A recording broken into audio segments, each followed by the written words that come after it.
Thanks, MC Hadi. Good morning, everybody. Wow, teacher, thank you. Yes, I'm Karen, and I'm gonna be with you in few minutes because we're going to talk about all about the environment. We're talking about words for the world, right? So you wanted to join the contest as well, right? So the things that we're going to discuss over here about it, okay? We're going to use it. We can use that in making your selfie video so that you can do the QR code and you can join the contest. Okay, are you excited? But at the same time tired, right? I see him really dancing. I love the energy of you kids, yes? And at the back also, I saw them. I am guiding them also, but it's okay with different steps. Yes, that's good. And that's how Laknor works, right? The bears, yes. Thank you for that. You still love mascot, huh? Okay. And earlier, I was quite skeptical to speak in front of you because I thought like it's only Arabic that you can speak. Now I'm very glad that you can understand also English. Huh? Very good. So now at least I can relate to you and you can share me your ideas as to... Okay, that's cool. All right. So at least you can share your ideas on what we're going to talk about today. Okay, here are the topics.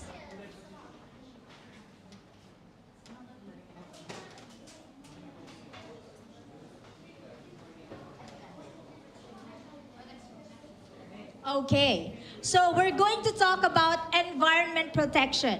I believe earlier you tried to participate with MC Hadi, right? Your ideas about it. The 3 R's, which is what? Reuse, reduce, and recycle. We're going to talk about that. And what's all about our natural resources, okay? And the waste impact.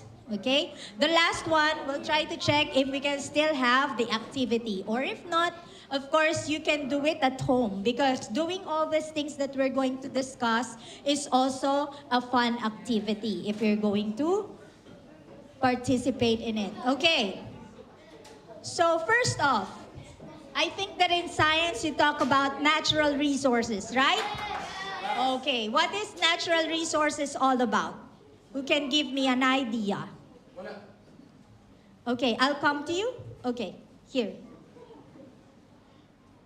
What's the example of natural resources? Resources is about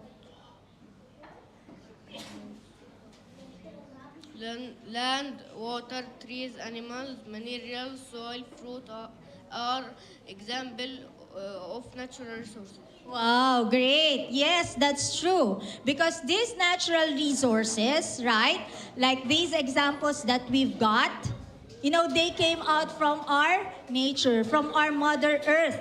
So most of them is irreplaceable. So what we can do is to conserve them only. You know what's the term conserve? We have to save them. No, because not everything we can replace. Yes, like trees, plants, you have mentioned earlier, right? Someone told from the example is the flower, right? So you can plant them. But some others you cannot replace. Wait a second. Yes, what you want to share?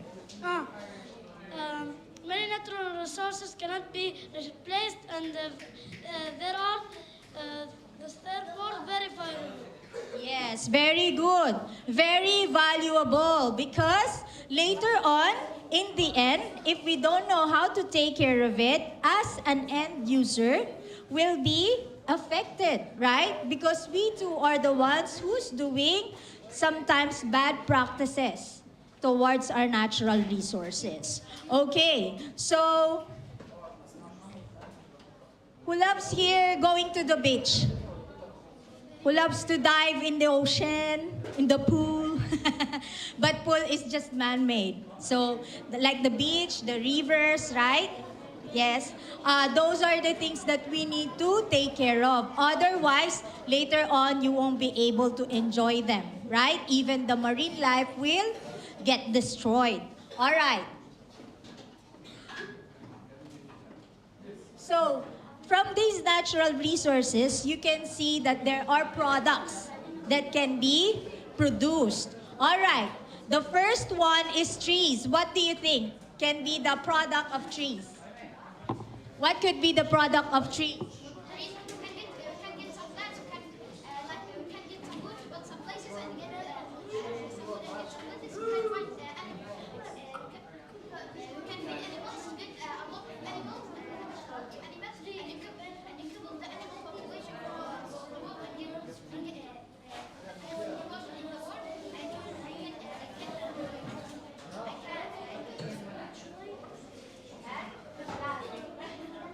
and something valuable.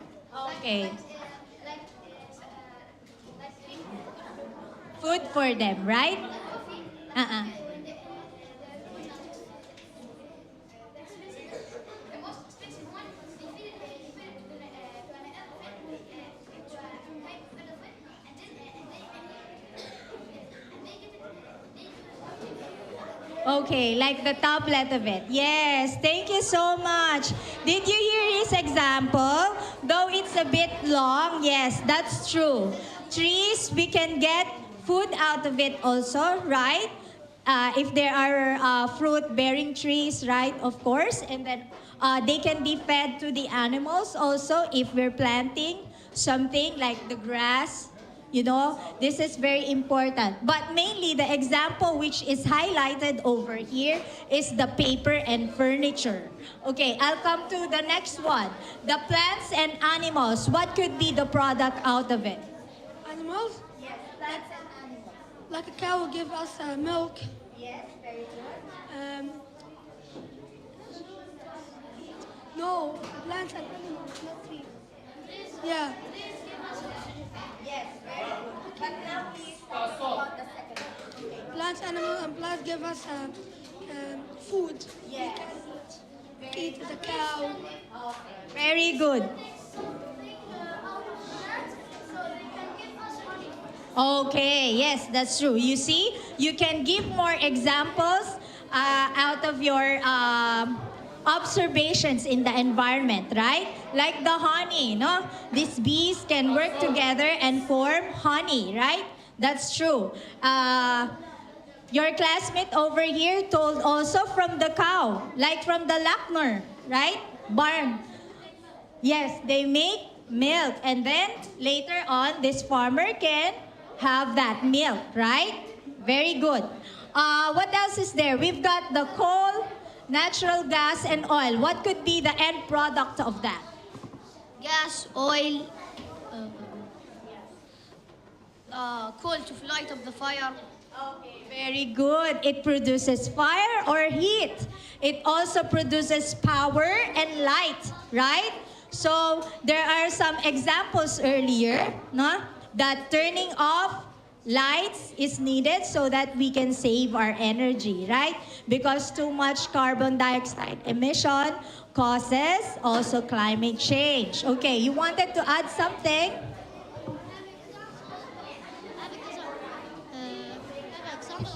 About using a solar panel for starting power. Wow, very good. Have you heard that? At the back, did you hear that? Are you familiar about solar panels? Wow. Yes, very good. It's coming from the sun. Then, okay, very good. Which we can convert into a power like light, right? Very good. So we'll come to the next one. Yes, we're talking about conservation, right? So there are 3 R's that we're talking about earlier. So now we will define it. Who can read about reduce? Okay, what's the meaning of reduce? It's to use less something of something. Very good. To use less of something. Recycle.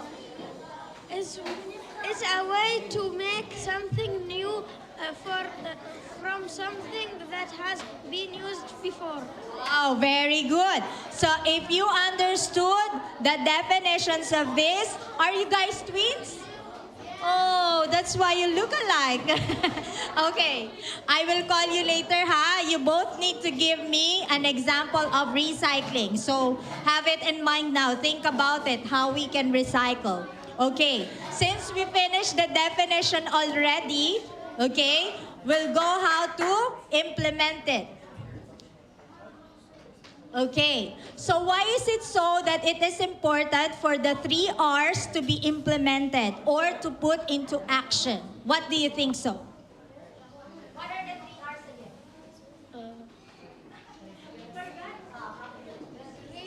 Reuse and recycle and reduce. Very good. So, why do we implement these 3? Reduce, reuse, recycle. What do you think? The answer is there. We reuse the power. We save. We save the energy. Very good. Saving energy. Yes.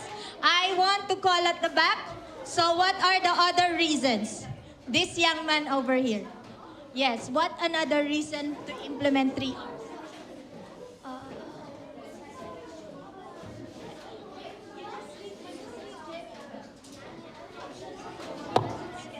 No, not see.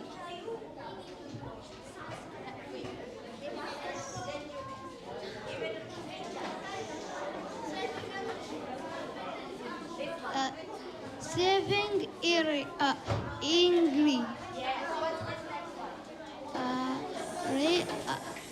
Reading his safe. Okay. Very good. Thank you so much. Reducing health risk.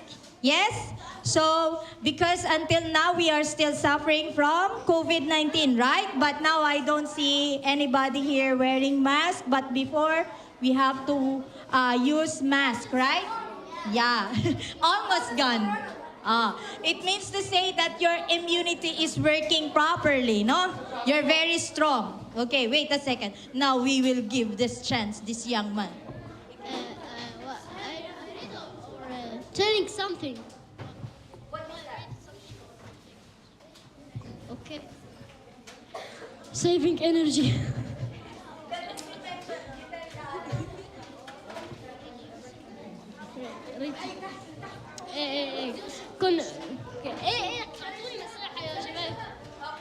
Creating a sustainable food future. Okay, thank you. Creating sustainable future. Okay, your turn. Yes. Red ball. Yes, reducing.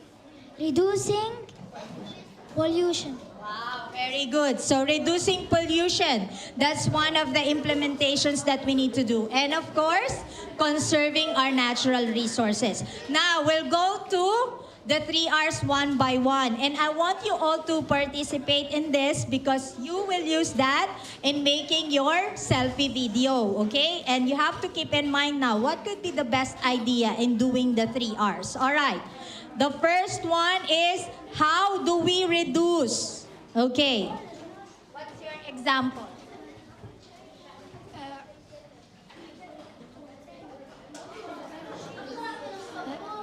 Turn the light off with not on us to reduce energy. Okay, very good. Switching off the lights, right? To reduce the energy. Do you do that at home? Yes. Really? Even here in the school, right? If the room is empty, we can switch off the lights so that we can save energy. Okay, what else? Give the TV a rest. Give a book. Okay, very good. Who loves reading here? Wow, so apart from doing your assignments, you can read books, right? How long are you reading books? How many minutes you're spending your time reading books? 9 or 30. 30 minutes. Okay, what book?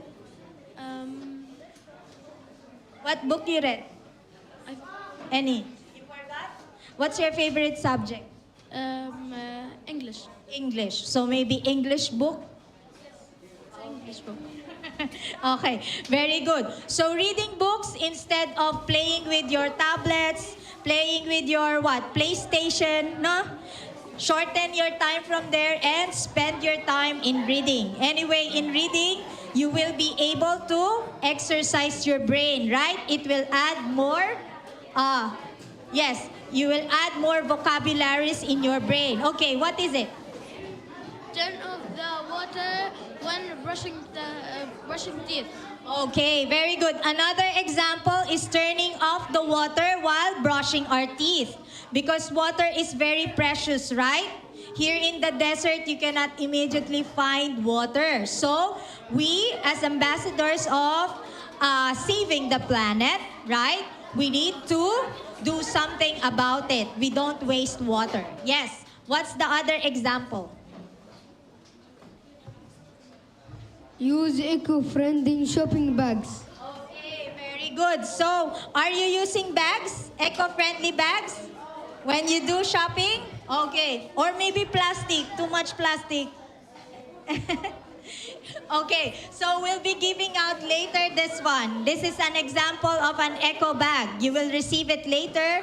So if you don't have one, you can make use of it and stop using plastic bag. Now in many of the supermarkets, they are asking our parents to bring their eco bag with them because plastics are chargeable nowadays, no? And we are trying to reduce the plastic. All right. Okay, one last example in reducing. We use the eco bags because the plastic bags take like 1 million years just to, you know, I don't know, like to, yes, to be recycled. But the eco ones, they take like a year or something, but the other ones take 1 million years. So now they are chargeable because they are not reusable anymore. Thank you. Yes, because some of plastic materials, not everything could be recycled. That's true. So if we use the cloth bag like that, the eco bag, it's more likely for us to wash it and reuse it. Okay. So we'll go to the next one. I think I'm gonna go at the back. What's your idea of reusing? Reusing. Reusing plastic bottle as a plant pot. Okay, very good. Are you planting at home? What plants are you having at home? I don't remember. You don't remember, but it's good. You use the plastic bottle to plant. Very good. Okay, like plant pots. What is it? Like we can reuse plastic bottles to create temporary organized. Okay, as an organizer, thank you so much. Bottles can be used, right? For organizing. Okay. Reuse plastic bottles so there's less plastic on the streets. Okay, very good. Reusing it. Or maybe you can start using, you have your containers earlier, right? Tumblers with you. So you transfer there all the water that you need so that not too much of the bottled water. Okay. Some recycling, we get some plastic, and there is a place called in Jordan. It's in the, Amman, the capital of Jordan. We give it to them. They can make clothes of it. They can make pencil case of it. They can make something useful. Yes, thank you so much. So he's saying that there are some times that one person can collect all of your used bottles, right? And then they put it into a recycling bin. But that is for recycling. Thank you. Now we are still in reuse. How do we reuse?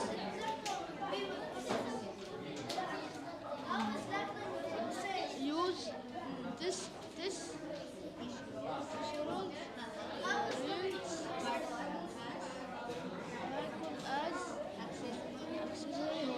Okay, very good. If you have those tissue boxes, right, you can use that as an accessory holder. Or it can be like, maybe, what's your idea of reusing? You have bottles at home?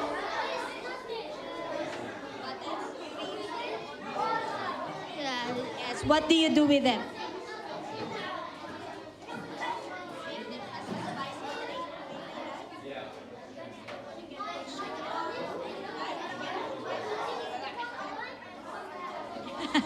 Yes.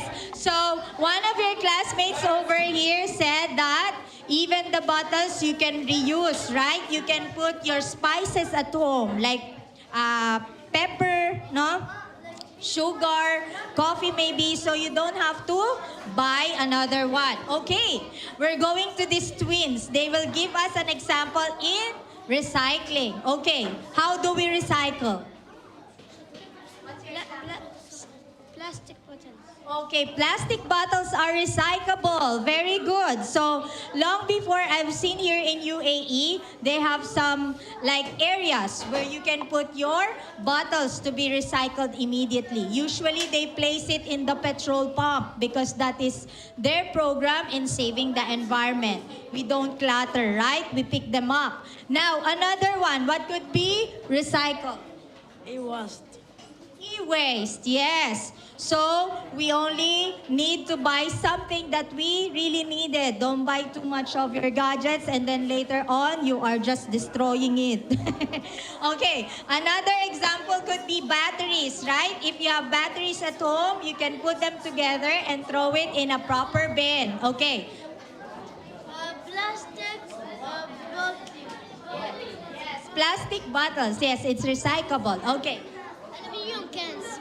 Aluminum cans, they are also recyclable. Okay, I think that we got all the 4 examples already. Other example? Last one.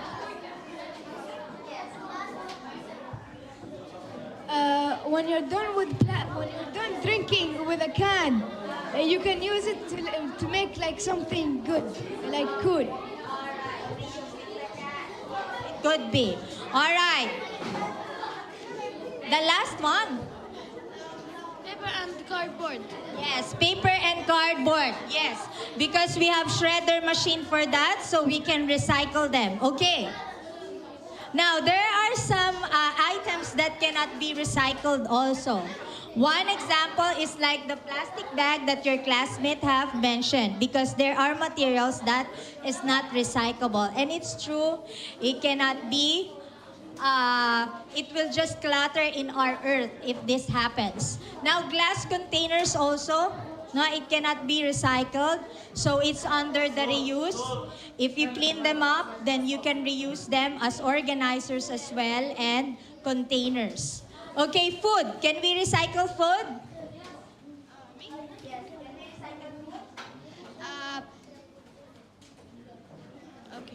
Okay. Glass. Go.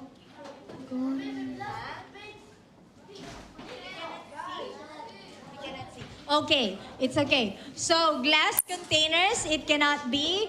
Okay. Is food can be recycled? That's my question. Yes or no? Food cannot be recyclable. Only if it stayed 1 day or 2 days in the refrigerator, it can be. But more than a week or a week, it will be unrecyclable. Very good. I think that your classmate is wanting to share us. He will make it into another food. But in general, it cannot be recycled, especially if it is spoiled already. You have to waste it. Otherwise, you'll suffer from food poisoning. Do you know what food poisoning is? Yeah, very good. What is it? What is food poisoning? Food poisoning, when you eat an old food that stayed in your house for a long time, it will make a stomach problem for you that will get you a stomach ache. Very good. Yes. When you have eaten contaminated food and bad bacteria is growing there, then you suffer from vomiting, just like what he said. Yes, and you're gonna be sick. And eventually, the worst case is that it could lead you to death. That's why you have to eat fresh food. Okay? Not this old foods. Okay? Styrofoam also are part of it that cannot be recycled. All right. So, what are the harmful effects of this waste to our environment? Okay, I'll go here. Wait up. It causes climate change. Okay, very good. The first one is climate change. Are you aware about climate change? You know what is climate change? No? Who has an idea of climate change? You have idea? Okay, wait. Climate change is very important to know because this one is the effect of the wrongdoings of humankind when they don't take care of our environment. Oh, what will happen? Now, our temperature is becoming hotter, right? Due to the pollution, right? The emission of gas. The carbon dioxide is too much. That's why it's affecting our air also. And some other countries also, they suffer from too much flooding, no? Typhoon also is there, no? Too much. So this is something that we need to consider. Even wildfires in the wilderness. This is happening. Okay, what is another one? Or drought in some other places. They don't have any water anymore. Okay, now what is another harmful problems or that causes us if we are wasting too much? Affecting public health. Okay, very good. What can you say about affecting public health?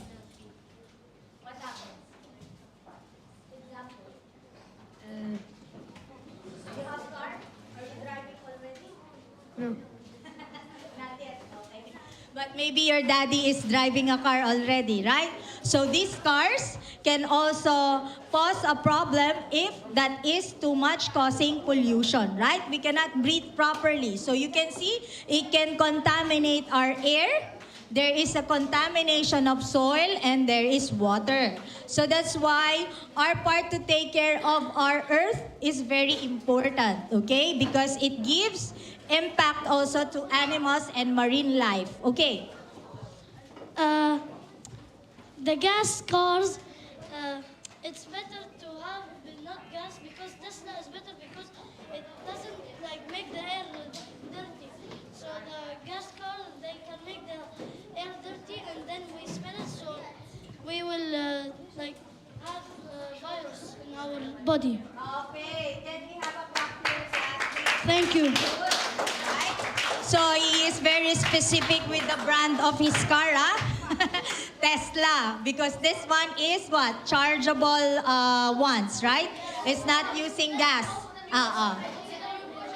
Electricity. Yes, Porsche is using electricity, the new one. Wow, you are very much aware. So that's good to know, right? That you have ways in your mind how we're going to save our planet because that is something important. As you can see, I have asked you earlier also about if you love to dive in the beach, right? So these plastics, it turns out to be microplastic, right? And later on, it affects our marine life. Like the fish, let's say for example, no? If they have eaten these plastics, it will turn out to be microplastic. And then later on, it goes to their digestive system.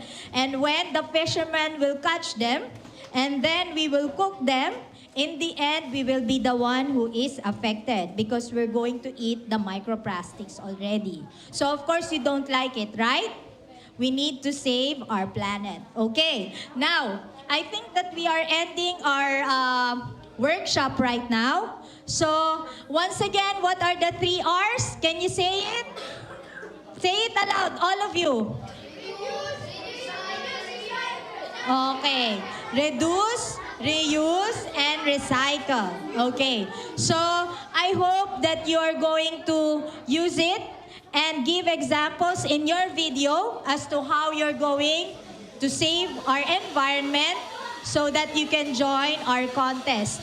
And of course, practicing it at home is also fun at the same time, okay? I'd like to thank you guys for participating very well, actively in our workshop for today. I'll turn over the mic to MC Hadi. Thank you once again. Okay, thank you, Miss Karen. Everybody clap your hands for Miss Karen. Thank you, Miss Karen. We hope you guys learned something. If you guys did, please apply it to your lives. Remember, this is all just to save our environment, so just be mindful whenever you guys are living your lives or coming to school. I think with that said, your teachers will now take you to class, and then we will give you, just stay seated, and we're gonna give you your gift bags, and then you can go to class, okay? Thank you, everybody. Big clap, everybody. Big